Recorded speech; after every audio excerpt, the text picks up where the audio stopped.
Os livros de Esdras e Neemias.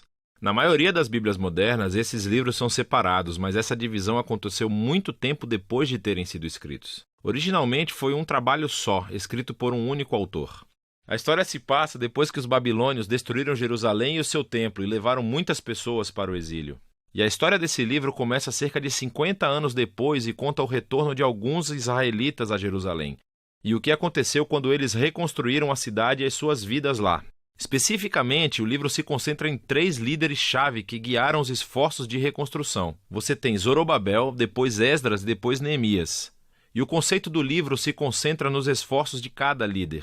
Zorobabel leva um grande grupo de pessoas de volta a Jerusalém para reconstruir o templo. E cerca de 60 anos depois, Esdras chega a Jerusalém para ensinar a Torá e reconstruir a comunidade. E depois dele vem Neemias, que lidera a reconstrução das muralhas de Jerusalém. E essas 3 histórias são projetadas para serem paralelas. Cada uma começa com o rei da Pérsia solicitado por Deus para enviar o líder a Jerusalém, e ele oferece recursos e apoio. E cada líder encontra oposição nos seus esforços, as quais eles superam, mas de uma maneira que leva a um estranho anticlímax em cada uma das 3 partes. Vamos voltar onde tudo começou e ver como tudo se encaixa. Assim, a história começa com um decreto de Ciro, rei da Pérsia, e ele é movido por Deus para permitir que os exilados retornem a Jerusalém e reconstruam o templo. E o autor diz que isso cumpre uma promessa feita pelo profeta Jeremias de que os exilados um dia retornariam a Jerusalém. Agora, esse cumprimento deve aumentar nossas esperanças em muitas outras promessas proféticas que indicam que o exílio não era o fim da história. Temos esperança para o futuro rei messiânico da linhagem de Davi. Temos esperança de um templo reconstruído onde a presença de Deus habitará com seu povo. Esperança de que o reino de Deus venha sobre todas as nações da terra e traga sua bênção, assim como ele prometeu a Abraão. E assim, é com todas essas esperanças em mente que lemos a história de Zorobabel. Seu nome significa plantado na Babilônia. Ele representa a geração nascida na Babilônia em cativeiro e lidera uma onda de israelitas que estão retornando a Jerusalém. Depois que eles se estabelecem por lá, eles reconstroem o altar para oferecer sacrifícios e depois o próprio templo. A cerimônia de fundação e depois a dedicação final do templo são momentos-chave. As histórias passadas do tabernáculo e a dedicação do templo devem estar em nossas mentes. É quando a nuvem de fogo da presença de Deus deve descer. Ele está entre o seu povo, e isso não acontece.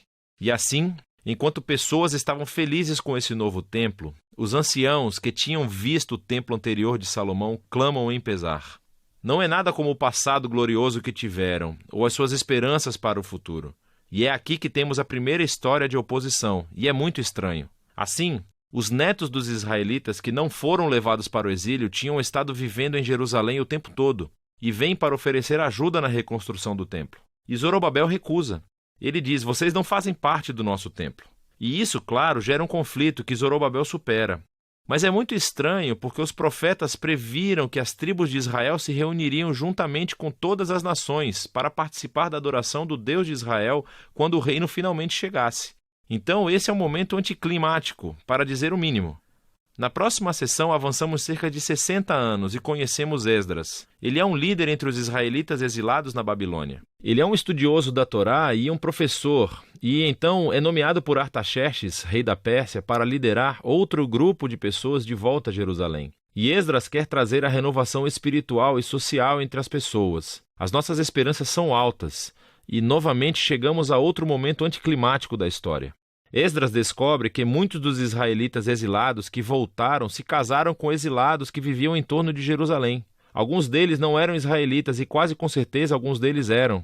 Esdras então apela para os mandamentos da Torá, que Israel deve ser santo e se separar dos antigos cananeus. E então ele diz que as pessoas que vivem em torno de Jerusalém são como os cananeus. Elas vão corromper os exilados. Então Esdras oferece uma oração de arrependimento e é muito sincero. Mas depois ele convoca todos os líderes e faz esse decreto de divórcio, que diz que todos esses casamentos devem ser anulados e as mulheres e crianças mandadas embora. E o decreto é cumprido apenas parcialmente. Temos uma lista de alguns dos homens que se divorciaram de suas esposas. A história é muito estranha por várias razões. Primeiro de tudo, Deus nunca ordenou que Esdras fizesse isso. Foram os líderes de Jerusalém que levaram Esdras a fazer o decreto. Segundo, o profeta contemporâneo Malaquias disse que o exílio deveria se importar com a pureza. Mas ele também disse que Deus se opunha ao divórcio. E assim gera os resultados mistos do decreto. Tudo isso se encaixa nesse padrão estranho de anticlímax final. o que nos leva à próxima sessão sobre Neemias. Ele é um oficial israelita que serve no governo persa. E quando ouve sobre o estado arruinado das muralhas de Jerusalém, ele ora e depois recebe permissão do rei persa Artaxerxes para reconstruir as muralhas. O rei até lhe dá uma escolta armada e todos esses recursos. Então, depois de chegar a Jerusalém, ele começa o projeto de construção e também enfrenta a oposição das pessoas que já moravam em Jerusalém. Mais uma vez, estamos diante de uma tensão no meio da história. O profeta contemporâneo, Zacarias, disse que a nova Jerusalém do reino de Deus seria uma cidade sem muros, que a presença de Deus a cercaria, que as pessoas de todas as nações se juntariam ao povo da aliança. Mas Neemias parece ter a visão oposta. Ele informa as pessoas ao redor de Jerusalém que elas não têm parte em Jerusalém. E isso, é claro, provoca hostilidade. E assim, enquanto Neemias realiza a sua visão para a cidade com integridade e coragem, eles têm que construir a cidade com guardas armados para protegê-los. Será que esse conflito poderia ter sido tratado de forma diferente? E isso tudo leva à conclusão do livro em 2 movimentos. Primeiro positivo e depois negativo. Esdras e Neemias juntam forças para promover uma renovação espiritual entre o povo. Eles reúnem todos os exilados em um festival durante 7 dias, onde leem e ensinam a Torá a todas as pessoas. E depois eles comemoram a antiga festa dos tabernáculos, para lembrar a fidelidade de Deus desde o êxodo e as jornadas no deserto. Então, eles oferecem uma confissão dos seus pecados, prometem renovar a aliança e seguir todos os mandamentos da Torá. E terminam com uma grande comemoração sobre o templo, as muralhas de Jerusalém. E estamos pensando que este até poderia ser o ponto da virada, mas não é. O livro termina em um grande infortúnio. Neemias caminha pela cidade e descobre que o povo não cumpriu seus votos da aliança. Assim, o trabalho de Zorobabel é desfeito e ele descobre que o templo está sendo negligenciado e ocupado por pessoas não qualificadas. Ele então descobre que o trabalho de Esdras está sendo comprometido. Ele encontra todos transgredindo a Torá. As pessoas estão trabalhando no sábado. E isso afeta até mesmo seu próprio trabalho nas muralhas, porque as pessoas estão montando mercados ao redor dos muros de Jerusalém e trabalhando no sábado. Então Neemias fica furioso. Ele bate nas pessoas, arranca os seus cabelos e grita: obedeçam aos mandamentos da Torá. E as suas últimas palavras são uma oração para que Deus se lembre dele, que pelo menos ele tentou. E o livro termina. Quero dizer, é muito estranho, mas estamos preparados para isso, certo? Esses momentos anticlimáticos foram entrelaçados intencionalmente no conceito do livro. E assim levanta-se a questão: o que esse livro contribui para o enredo da Bíblia? Bem, lembre-se, o livro começou aumentando as nossas esperanças nas promessas proféticas sobre o Messias, o templo, o reino de Deus. Mas nada disso acontece. Então, mesmo que Israel esteja de volta na sua terra, o seu estado espiritual parece inalterado desde antes do exílio. E apesar de Esdras e Neemias fazerem o seu melhor, as suas reformas políticas e sociais entre as pessoas não abordam as questões centrais de seus corações.